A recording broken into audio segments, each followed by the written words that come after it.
राहुल गांधी ने तो कल साफ तौर पे यहां तक कह दिया कि ये भारतीय जनता पार्टी के चुने हुए मुख्य चुनाव आयुक्त हैं। और ये है भी, जिस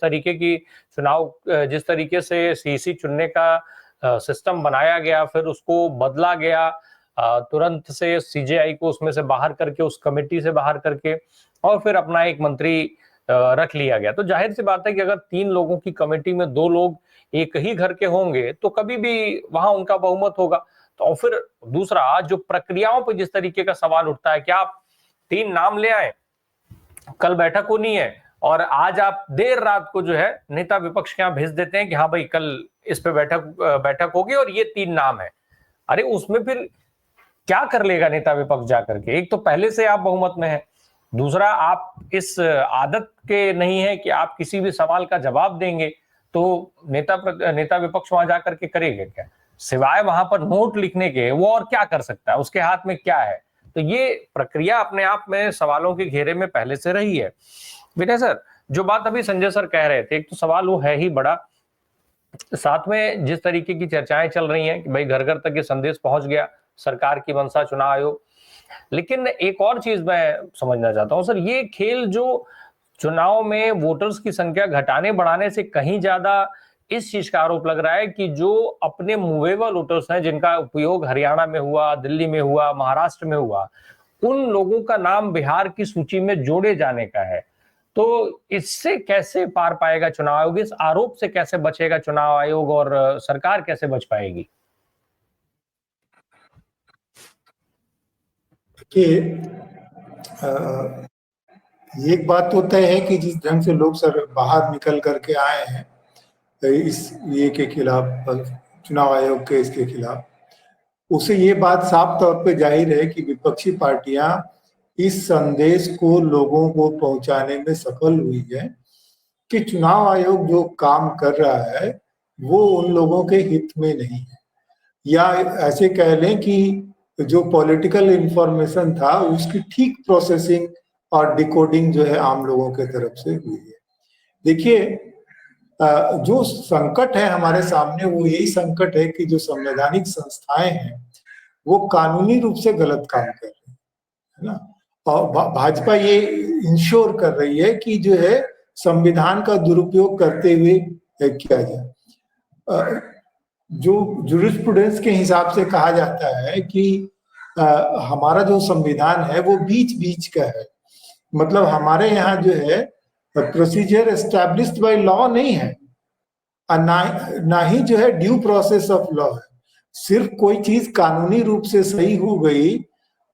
उससे बात नहीं बनेगी, उसका जो है न्याय संगत होना वो भी जरूरी है। और इसीलिए हमारे यहाँ basic structure of the constitution का सवाल आया है।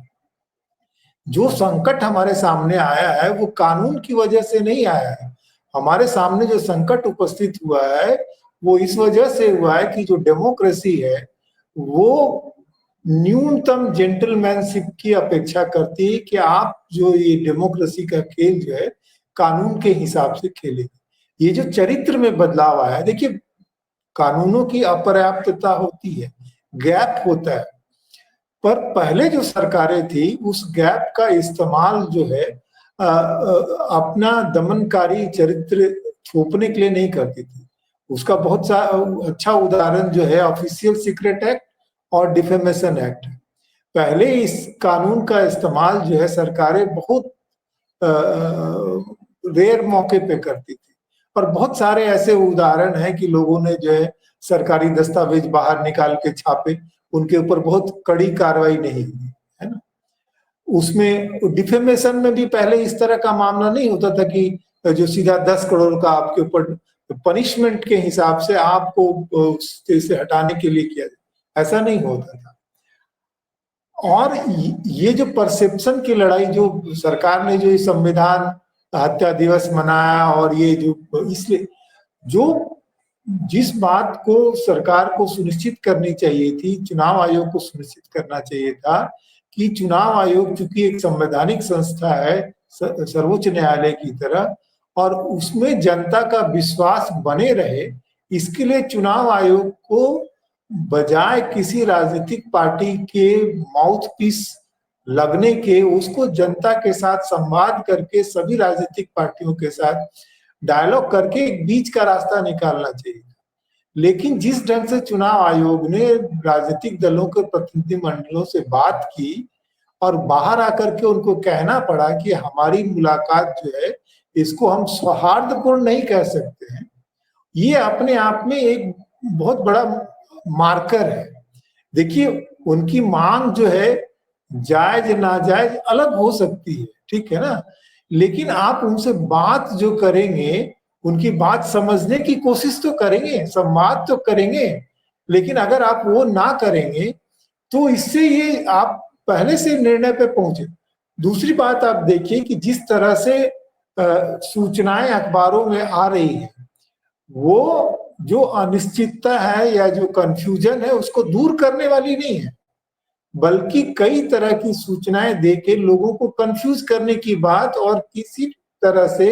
येन केन प्रकारेण ये साबित करने की कोशिश की जा रही है कि चुनाव आयोग के जो दावे जो हैं वो सही है, उनकी जो व्यवस्था जो है वो दुरुस्त है और इतने कम समय में वो सही तरीके से सारे एक तो वो कह रहे हैं कि लोगों से फॉर्म जमा करवा लेने, कह रहे हैं कि आपको डॉक्यूमेंट देने की जरूरत नहीं, फॉर्म जमा कर लीजिए, बाद में आप डॉक्यूमेंट देंगे। दूसरी तरफ ये कह रहे हैं कि भाई जब एक्सेप्ट हो जाएगा तो उसको बगैर डॉक्यूमेंट के अगर किसी ने जमा किया है तो उसका एक्सेप्ट होगा या रिजेक्ट होगा वो ईआरओ करें। ईआरओ जो जिले में जो डीएम स्तर का अधिकारी है और वहां जितने मतदाता हैं उस मतदाताओं को वो निजी तौर पर चिन्हित करने में या उसको शामिल किया वो सक्षम नहीं होगा। और कुल मिलाकर के होगा ये कि उस पर जो है सरकारी जो तंत्र का जो है उसका इस्तेमाल करके सरकार के हक में वो चीजें जाएंगी। ये एक जो है बहुत वो खतरनाक दिशा में है। और ये बात सही है कि जो आपने सुनील सर ने जो पप्पू यादव और कन्हैया कुमार का वो किया, उसके अलावा जो एक दो और वीडियो जो चल रहा था उससे आपको पता चलेगा कि असल में सरकार की मंशा क्या है। एक वीडियो ऐसा चला कि जो है कि देखिए साहब जनता को इतनी तकलीफ हुई, एम्बुलेंस को नहीं जाने दिया गया, तो उसको कहा गया पत्रकार को कि जो है आप 90 के दौर वाली स्थिति को दिखाएं क्या आपको। कुल मिलाकर के ये उसी तरह के तर्क हैं जो तर्क पहले ट्रेड यूनियन के खिलाफ इस्तेमाल करके जो प्रतिरोध को जो पूरी तरह से डिस्क्रेडिट करने की और उसके खिलाफ ले जाने की बात। जैसे छात्र संघ को की जो राजनीति जो थी उस पूरी राजनीति को जिस तरह से पहले डिस्क्रेडिट करके खत्म किया गया कि छात्रों का काम जो है वो पढ़ाई करना है, राजनीति करना नहीं है। तो जो राजनीति में जो फ्रेश ब्लड जाना था, जो पॉलिटिकल ग्रूमिंग होना था, वो खत्म हो गई और जो राजनीतिक तंत्र पे जो है इस तरह की पार्टियों का दबदबा बढ़ा जो अन्य संसाधनों से, मैनेजमेंट ट्रिक्स के माध्यम से पूरी राजनीति पर वो काबिज होने की चेष्टा कर रहे हैं। तो उस तरह से नैरेटिव ये कोशिश की गई कि देखिए ये जो है ये पार्टियां जो है वो भय को फियर स्ट्रोक करने की कोशिश की गई कि ये जो राजनीति है ये राजनीति आपके हक में नहीं है और आपके खिलाफ में है। और जितने जो पप्पू यादव और कन्हैया कुमार के भी जो वो जो वीडियो चला करके ये कोशिश करने की कोशिश की गई कि देखिए ये लोग अपने मूल चरित्र में भले न्याय की बात कर रहे हैं पर ये लोकतांत्रिक और न्यायवादी नहीं। मैं सुनील सर की बात से ये जरूर जाहिर हूं कि ये जो है उनका जो राजनीति में कच्चा पना है। देखिए सिक्योरिटी ड्रिल्स ये सब वो अपनी जगह है, लेकिन बड़ा नेता जो होता है वो हमेशा इस बात को सुनिश्चित करता है कि उसके कार्यकर्ता का जो मनोबल है वो जो है कायम रहे और इसके लिए वो तमाम जो घेरों को वो तोड़ते रहे हैं। आप चाहे वो सुरक्षा घेरा हो, चाहे वो समय की पाबंदी हो, उसको तोड़ करके वो अपने कार्यकर्ताओं का मान सम्मान, उसमें बिल्कुल वो जो भक्त में बोलते हैं वो कि मेरा मान जाए तो जाए, भक्त का मान न जाने पाए,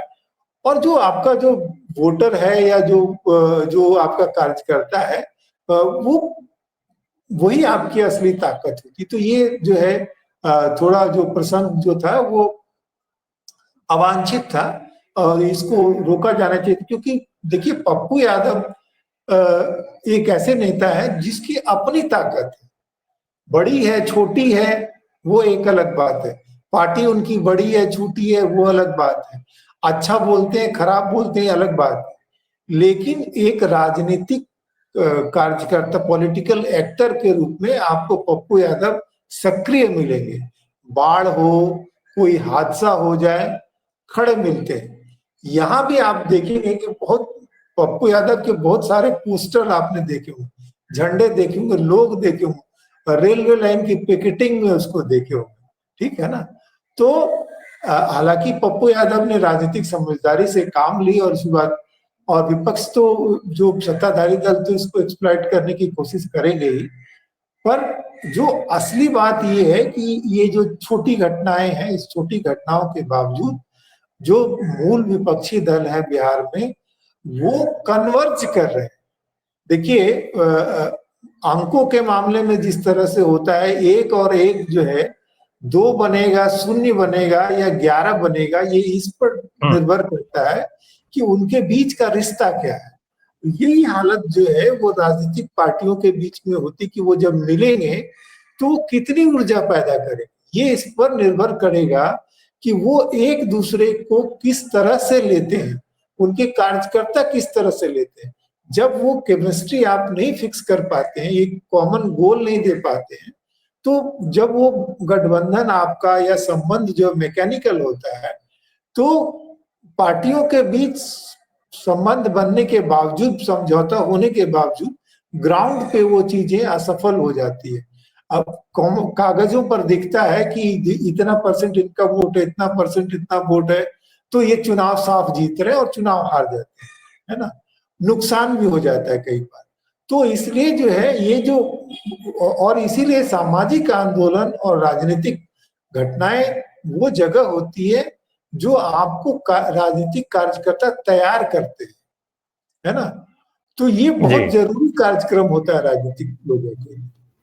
और इस लिहाज से राजनीतिक परिवर्तन के लिए कल की बिहार की घटना बहुत महत्वपूर्ण है।